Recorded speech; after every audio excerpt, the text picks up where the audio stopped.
મિત્રો, ભરત ઠક્કરના જય સ્વામિનારાયણ. ધોરણ 11 કોમર્સ, વિષય આંકડાશાસ્ત્ર, ચેપ્ટર 3 મધ્યવર્તી સ્થિતિના માપ.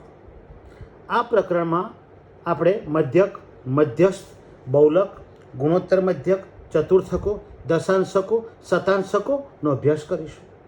સૌ પ્રથમ આજે આપણે મધ્યક વિશે વાત કરીએ. મધ્યક એટલે મીન, જેની સંજ્ઞા છે x બાર, જે તમે ધોરણ 10માં ભણી ગયા છો. મધ્યક, મધ્યસ્થ, બહુલક ત્રણેય વિશે આપણે 10મા ધોરણમાં આપણે અભ્યાસ કરેલો છે. તમે સૌ પ્રથમ અવર્ગીકૃત માહિતી આપેલી હોય, એટલે કે અસ્તવ્યસ્ત માત્ર અવલોકનો જ આપેલા હોય એવી માહિતીને અવર્ગીકૃત માહિતી કહે છે. એમાં સીધી રીત અને ટૂંકી રીત. સીધી રીતે x બાર બરાબર sigma xi upon n. Sigma xi કે સિગ્મા x એટલે અવલોકનોનો સરવાળો અને n એટલે અવલોકનોની સંખ્યા. આ વ્યાખ્યા ઉપરથી આ સૂત્ર બન્યું છે. ટૂંકી રીતની વાત કરું તો x બાર બરાબર a plus sigma d upon n. એ એટલે ધારેલો મધ્યક, સિગ્મા d એટલે વિચલનોનો સરવાળો, વિચલન લાવવા માટે d બરાબર x માઇનસ a અને n એટલે અવલોકનોની સંખ્યા. બંનેની રીતે તમારો જે મધ્યકનો જવાબ છે એ સરખો આવશે. હવે વર્ગીકૃત માહિતી એટલે ગોઠવેલી, વર્ગીકૃત કરેલી. એમાં પાછું અસતત આવૃત્તિ વિતરણ હોય અને સતત આવૃત્તિ વિતરણ હોય. અસતત આવૃત્તિ વિતરણ એટલે xi અને fi આપેલો હોય. એની વ્યાખ્યા ધોરણ ચેપ્ટર 2માં હું તમને ભણાવીશ કે અસતત આવૃત્તિ વિતરણ કોને કહેવાય. પણ અહીંયા આપણે દાખલા પૂરતું કહીશ કે xi અને fi આપેલી હોય, ફ્રીક્વન્સી અને xi આપેલું હોય, ચલની કિંમત અને આવૃત્તિ આપેલી હોય, તો સીધી રીતનું સૂત્ર રહેશે x બાર બરાબર sigma fi xi upon n. અને ટૂંકી રીતનું સૂત્ર રહેશે x બાર બરાબર a plus sigma fi di upon n. સતત આવૃત્તિ વિતરણ આપેલું હોય એટલે કે વર્ગો આપેલા હોય, 0 થી 10, 10 થી 20, 20 થી 30 એવી રીતે અને આવૃત્તિ આપેલી હોય, એને સતત આવૃત્તિ વિતરણ કહીશું આપણે. x બાર બરાબર સીધી રીતનું સૂત્ર રહેશે sigma fi xi upon n, ઉપરની જેમ જ. અને ટૂંકી રીતનું સૂત્ર રહેશે x બાર બરાબર a plus sigma fi di upon n ગુણ્યા c. આમાં c એટલે વર્ગ લંબાઈ, ખાલી c વધશે, વર્ગ લંબાઈ, ક્લાસ. હવે આપણે દાખલાની વાત કરીએ 3.1ની.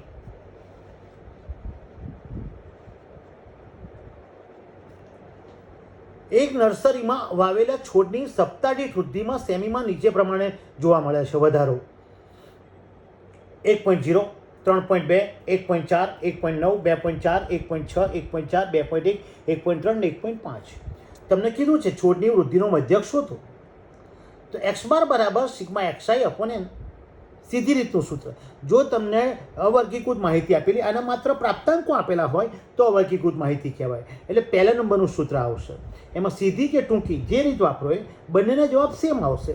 પરંતુ જો તમને દાખલામાં સૂચના ન આપેલી હોય તો યાદ રહે અવર્ગીકૃત માહિતી માટે સીધી રીત જ વાપરવી. એટલે કે x બાર એટલે મધ્યક બરાબર sigma x upon n. Sigma x એટલે આપેલા અવલોકનો કે પ્રાપ્તાંકોનો સરવાળો 17.8 સિગ્મા x. n એટલે 1, 2, 3, 4, 5, 6, 7, 8, 9, 10 અવલોકનની સંખ્યા. એટલે 17.8ને 10 વડે ભાગશો એટલે તમારો જવાબ આવશે 1.78 સેમી. તમારો જવાબ આવશે. હવે દાખલા નંબર 2ની વાત કરીએ. એક રિલે રેસમાં 4 સ્પર્ધકોની ઉંમરનો મધ્યક 24 વર્ષ છે. એ ગણવામાં આવ્યો છે. પાછળથી માલુમ પડ્યું કે એક સ્પર્ધક જે છે, 4માંનો એક, એની ખરેખર ઉંમર 27 વર્ષ હતી, પણ તે 25 વર્ષ તરીકે ખોટી રીતે નોંધી કાઢી. હવે જો ઉંમરનો મધ્યક 25 વર્ષથી વધારે હોય તો સ્પર્ધામાં ભાગ લઈ શકાય નહીં, એવો નિયમ હતો. તો તેઓ ઉંમરમાં સુધારો કર્યા પછી શું સ્પર્ધામાં ભાગ લઈ શકશે? આના માટે જવાબની વાત કરીએ. સુધારેલો મધ્યક બરાબર n ગુણ્યા x બાર પ્લસ સાચો પ્રાપ્તાંક માઇનસ ખોટો પ્રાપ્તાંક. n ગુણ્યા x બાર પ્લસ સાચો પ્રાપ્તાંક માઇનસ ખોટો. n એટલે 4 સ્પર્ધકોએ ભાગ લીધો છે તે, x બાર એટલોનો મધ્યક 24, સાચો પ્રાપ્તાંક 27 હતો પણ ખોટી રીતે તમારે નોંધવામાં આવ્યું છે 25. 24 ગુણ્યા 4 એટલે 96 પ્લસ 27 માઇનસ 25. 96 પ્લસ 27 કરશો, એમાંથી 25 બાદ કરશો એટલે 98 જવાબ આવશે. એને 4 વડે ભાગશો, n એટલે 4, તો તમારો 24.5 આવશે. હવે મેં લખાણ લખ્યું છે નોંધ કરીને કે સુધારો કર્યા પછી મધ્યક તો 25ની અંદર જ આવે છે, એટલે ઓછો આવે છે.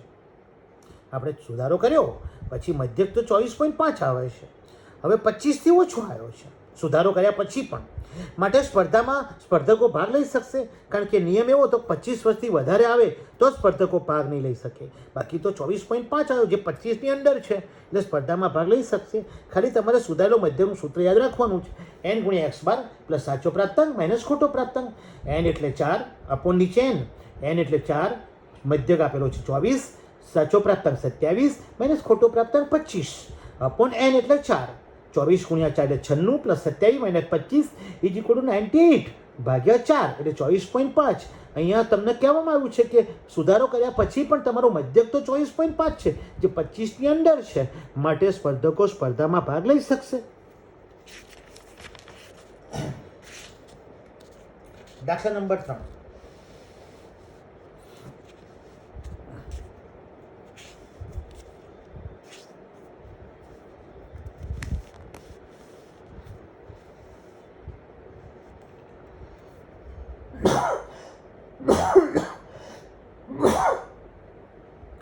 સ્ક્રૂનો વ્યાસ આપેલો છે તમને સેમીમાં 30, 35, 40, 45, 50, 55.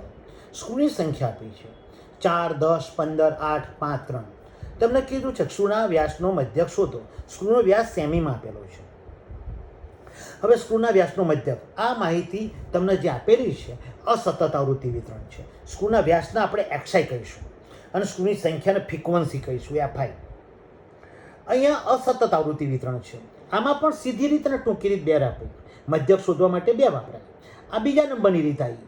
પહેલા નંબરની રીત તમને મેં અવર્ગીકૃત માહિતી આપેલી હોય, જ્યારે માત્ર પ્રાપ્તાંકો આપેલા હોય, એટલે કે માત્ર અવલોકનો આપેલા હોય, તો x બાર બરાબર sigma XI upon n. Sigma XI એટલે અવલોકનો સરવાળો, જે પહેલા નંબરનો દાખલો ભણાવ્યો એ.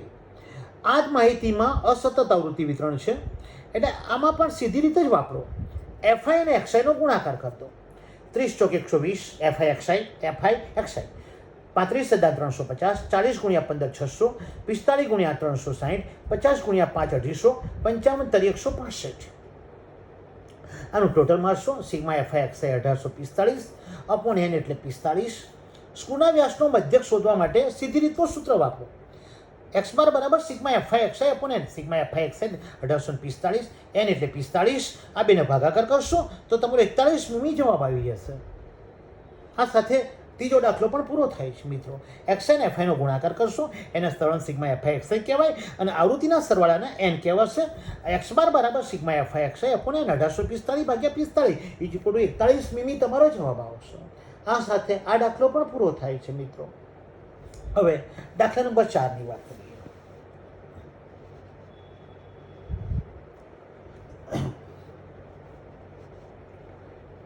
ગુણ આપેલા છે 0 થી 10 ગુણ મેળવનારા. ગુણ આપેલા છે 0 થી 10 ગુણ મેળવનારા 3 વિદ્યાર્થીની સંખ્યા છે. 10 થી 20 ગુણ મેળવનારા 5 વિદ્યાર્થીની સંખ્યા છે. 20 થી 30 ગુણ મેળવનારા વિદ્યાર્થી સંખ્યા 12 છે. 30 થી 40 વિદ્યાર્થી ગુણ મેળવનારા વિદ્યાર્થી તમારા 16 છે. 40 થી 50 ગુણ મેળવનારા વિદ્યાર્થી 11 છે. 50 થી 60 ગુણ મેળવનારા વિદ્યાર્થી 5 છે. 60 થી 70 ગુણ મેળવનારા વિદ્યાર્થી 4 છે. હવે તમને કીધું છે ગુણનો મધ્યક શોધો. ગુણનો મધ્યક શોધવો હોય તો સૌ પ્રથમ પહેલાં સતત આવૃત્તિ વિતરણ છે. 0 થી 10, 10 થી 20, 20 થી 30 એ રીતે વર્ગો આપેલા હોય તો સતત આવૃત્તિ વિતરણ છે. અને કેમ સતત આવૃત્તિ એવું તમને ચેપ્ટર 2માં થિયરીમાં વિગતવાર સમજાવીશ. માત્ર અવલોકનો આપેલા હોય તો અવર્ગીકૃત માહિતી. એક્સઆઈ ને એફઆઈ આપેલી હોય, દાખલા નંબર 3 એક્સઆઈ ને એફઆઈ આપેલી હોય તો અસતત આવૃત્તિ વિતરણ. અને વર્ગો આપેલા હોય અને આવૃત્તિ આપેલી હોય તો સતત આવૃત્તિ વિતરણ. સૌ પ્રથમ એક્સઆઈ લાવો. એક્સઆઈ એટલે મધ્ય કિંમત, મિડલ વેલ્યુ. અધસીમા અને ઉધ્વસીમા એ બેનો સરવાળો કરશો અને બે વડે ભાગશો એટલે મધ્ય કિંમત આવશે 5. 10 થી 20 એટલે 10 થી 20 બેનો સરવાળો કરશો 30 આવશે. બે વડે ભાગશો એટલે 15 આવશે. અહીંયા વર્ગ લંબાઈ સમાન છે, એટલે તમે લોકો પહેલી મધ્ય કિંમત શોધ્યા પછી દરેક મધ્ય કિંમત શોધવાની જરૂર નથી. 5માં 10 ઉમેરો 15, 15માં 10 25, 25માં 10 ઉમેરો 35, એવી રીતે મધ્ય કિંમત આવી જશે મિત્રો. હવે આની અંદર તમારા લોકોને ટૂંકી રીત મેં વાપરી છે. હા, કોઈ વિદ્યાર્થીના ડીઆઈની રીત એટલે કે ટૂંકી ના આવડતી હોય આમાં તો એફઆઈ એક્સઆઈ પણ કરી શકાય. આગળના દાખલાની જેમ એફઆઈ એક્સઆઈ આ બધું ડીઆઈ એફઆઈડીઆઈ ના કરવું હોય તો બી ચાલે, પરંતુ જો સતત આવૃત્તિ વિતરણ આપેલું હોય અને વર્ગ લંબાઈ સમાન હોય તો ડીઆઈની રીત સારી રહેશે. તો ડીઆઈ બરાબર એક્સઆઈ માઇનસ એ અપોન સી. એક્સઆઈ એટલે આ બધી એક્સઆઈ, એ એટલે કોઈ પણ મધ્ય કિંમત ધારી લેવાની. કોઈ શિક્ષક તમને કહેશે કે સૌથી મોટી આવૃત્તિ સામેની મધ્ય કિંમત ધારી લો અથવા વચ્ચે ધારી લો, આપણે તો બી ચાલશે, પરંતુ હું ભરત ઠક્કર તમને એ જાણવા માગું છું કે પહેલી મધ્ય કિંમત છે એને જે ધારી લો, કે તમારે ઋણ નહીં આવે કંઈ. એટલે એ બરાબર 5 ધારી લો. એક્સઆઈ એટલે 5, 5 માઇનસ 5 એટલે 0, અને સી એટલે વર્ગ લંબાઈ 10 એટલે 0 ભાગ્યા 10 એટલે 0. 15, 15 માઇનસ 5, 15 એક્સઆઈ બદલાશે, એનો એ રહેશે. 15 માઇનસ 5 એટલે 10 ભાગ્યા 10 એટલે 1. 25 માઇનસ 5 એટલે 20 ભાગ્યા 10 એટલે 2. એ રીતે દરેક ક્રમ આવશે. 0, 1, 2, 3, 4, 5, 6. છેલ્લી કિંમત લઈ લઈએ આપણે 65, 65 માઇનસ 5 એટલે 60 ભાગ્યા 10 એટલે 6. હવે ડીઆઈ આવ્યા પછી એફઆઈ એક્સઆઈની જગ્યાએ એફઆઈડીઆઈ કરો. એફઆઈડીઆઈ આ કિંમતો નાની આવી જશે એટલે એફઆઈડીઆઈ બેટર રહેશે.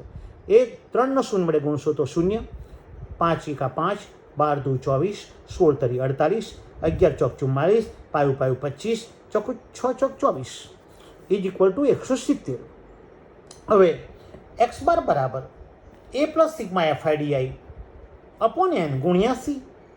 ગુણનો મધ્યક લાવવો હોય તો એક્સ બાર બરાબર A plus sigma FIDI upon N ગુણ્યા સી, જે તમે ધોરણ 10માં ભણી ગયા છો. A for 5, sigma FIDI 170, N એટલે 56 આવૃત્તિનો સરવાળો, સી એટલે વર્ગ લંબાઈ. આ નિવારક કહેવાય. 0 થી 10, 10 થી 20, 20 થી 30 એ નિવારક શ્રેણી છે. જે તે વર્ગની ઉર્ધ્વ સીમા અને નીચેના વર્ગની અધર સીમા સરખી હોય એને તમારે નિવારક કહેવાય. હવે 170 ગુણ્યા 10 કરશો એટલે 1700, એને 56 વડે ભાગશો, 56 વડે ભાગશો એટલે 30.36 તમારો જવાબ આવશે. હવે 5 વડે પ્લસ કરશો, એ એટલે 5, તો 30.36 પ્લસ 5 એટલે 35.36 ગુણ એ તમારો જવાબ આવ્યો છે. આ સાથે ચોથો દાખલો પણ આપણો આજે પૂરો થાય છે. આ સાથે મારો વિડીયો આજનો પૂરો થાય છે, સ્ટેટનો આંકડાશાસ્ત્રનો બધા. હવે મારો વિડીયો જો ગમ્યો હોય તમને તો લાઈક કરજો, શેર કરજો અને સબસ્ક્રાઈબ કરવાનું ભૂલતા નહીં મિત્રો. હવે થોડીક તબિયત મારી વીક છે, કોરોનામાંથી બહાર આવી ગયો છું, એટલે તમને રોજ હવે દરરોજ જે તે વિષયના આંકડાશાસ્ત્રના રેખાઓના વિડીયો મોકલતા રહીશ. જય સ્વામિનારાયણ. ભરત ઠક્કરના જય સ્વામી.